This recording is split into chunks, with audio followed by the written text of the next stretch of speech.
As Congress works to move their reconciliation bill forward, reductions to federal benefits may be inevitable. Here with more details on what might be included, National Active and Retired Federal Employees Association Vice President for Policy and Programs, John Hatton.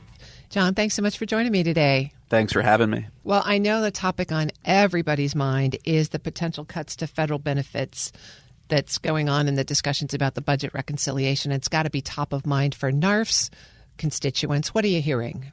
So the House Oversight and Government Reform Committee passed a package out of their committee to go to the House Budget Committee that'll then get combined with what other committees put together for this large budget reconciliation package.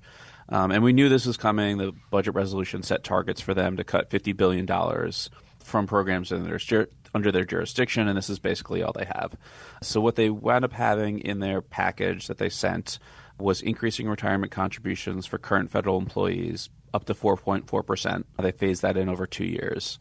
They exempt those subject to mandatory retirement, eliminating the FERS annuity supplement, which people get before they're eligible for Social Security if they retire early. Our biggest concern with that is it would apply as of the date of enactment. So you have some people who maybe took this deferred resignation offer, and if this passes in July, for example, and they're planning to retire September, they've accepted an offer, and all of a sudden part of that offer essentially gets rescinded by Congress. That is exempted for those who are forced to retire early due to mandatory retirement, but not if you're subject to it. So if you are forced to retire at age 57, but you are 55 and 20 years of service and you could retire, this would be eliminated. But if you had to retire at age 57, it wouldn't. So that makes it pretty complicated for even individuals trying to figure out where they fit on that timeline. Yeah. And it's just frustrating how they're applying this to people in some of these positions and so close to retirement. Go ahead. Would it rescind the mandatory retirement if someone took it and then the terms changed after they took it? Does that invalidate the retirement? It doesn't change anything. They're not changing anybody's retirement who's already retired. But it does change the bargain, and it applies essentially to what your past service is. So you've already earned these retirement benefits by working 10, 15, 20, 30 years, and now just right before you're eligible or right before you're about to retire, part of what you have earned is clawed back by Congress here under this proposal. And that also applies to switching from the high 3 to high 5. They do have the date of enactment for that to be January 1st of 2027, so a little bit of a pushback, but still there's people who may become eligible in the next, in 2027 or want to retire that and they've earned most of these benefits already through their work. It also tries to target the merit-based civil service. It gives people leaving their probationary period a great choice. You can either be at-will employee and not have merit-based civil service protections, or you can take a 5% pay cut through an increase in retirement contributions.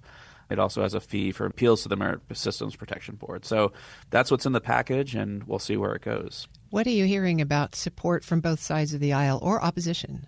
So every Democrat in committee opposed it. I would expect every Democrat to oppose this provision in this overall budget reconciliation bill, which is being drafted in partisan lines. In the Oversight and Government Reform Committee, one member of the Republican side of the aisle voted against it, Mike Turner from Ohio. He has a lot of federal employees in his district. He's Wright-Patterson Air Force Base is around him, so there's a lot of civilian feds. We've heard that other people – he also indicated in his committee remarks that he's talked to people on the floor that are opposing these provisions. We've talked to a few people that have expressed concerns. Another member of the committee didn't vote for it. We heard that might have been because of concern for these provisions. So not on record as opposing, but not supporting. So we're certainly trying to push back as hard as we can, embolden that opposition within the Republican conference. Where it goes from here, I'm still not sure. Are they going to scale it back, potentially push back the effective dates of these things, potentially add exceptions, potentially phase it in longer? I don't know. We don't know the details of what they're considering right now. Possible it gets taken out completely too. But then they're not going to meet their $50 billion target, are they? Well, the Oversight Committee has met their target, and the Budget Committee, I think will compile it, but there could be an amendment before it goes to the floor if they have the votes cobbled together. So, they may have to accept different changes in their tax package to account for this. In the grand scheme of the overall package, I don't think the number of $50 billion is going to sink it or swim it.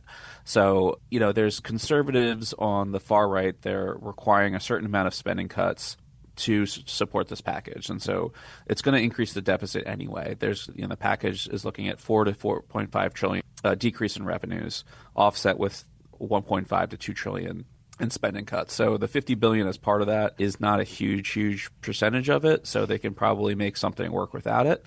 I think they should try to find a way to make something work without it. But every little bit of spending cuts that they take out adds up. And if they don't have enough spending cuts to offset and mitigate that deficit increase, they're going to have problems on the far right. Of course, in the middle, you're going to have problems with this provision. There's problems with the Medicaid cuts that are included.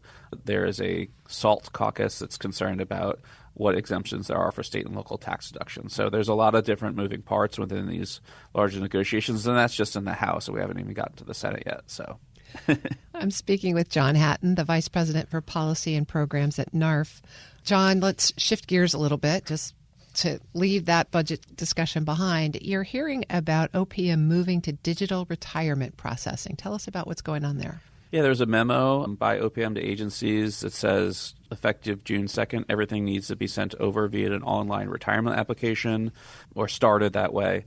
And then basically the last ones they'll accept in paper format are July 15th. And so there's a specific online retirement application for agencies serviced by the National Finance Center, Interior's Business Center, I believe.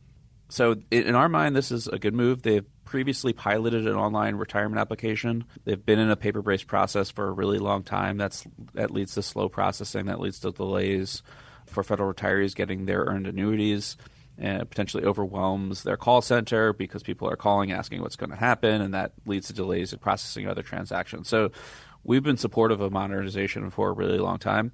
I think with this, we're not celebrating yet. We want to see how it acts in practice. And so we've seen other attempts at modernization occur and fail. And so we're certainly rooting for this to succeed, make the process smoother, quicker, more efficient, and effective for federal retirees.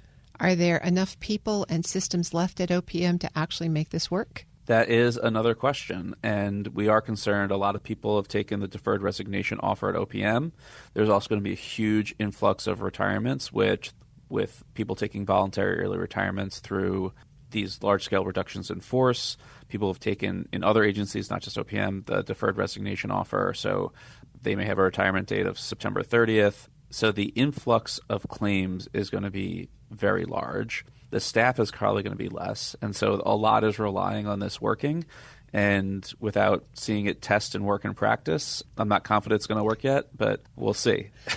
And what does it mean for people who are sort of in the middle of the retirement application process right now? Do they need to start over? Not that I'm aware of. There's been no indication. They have kind of, if you haven't started your application process yet, or if you've already started before June 2nd, then you can go and the direction from OPM does not apply to you.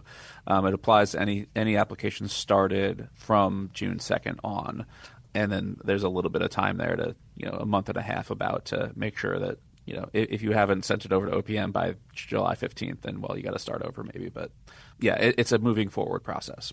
Well, there's certainly a lot to think about as people are in the middle of really stressful decisions about their future with the government and perhaps their future benefits. John Hatton, Vice President for Policy and Programs at NARF, thanks so much for joining me today. Thank you for having me.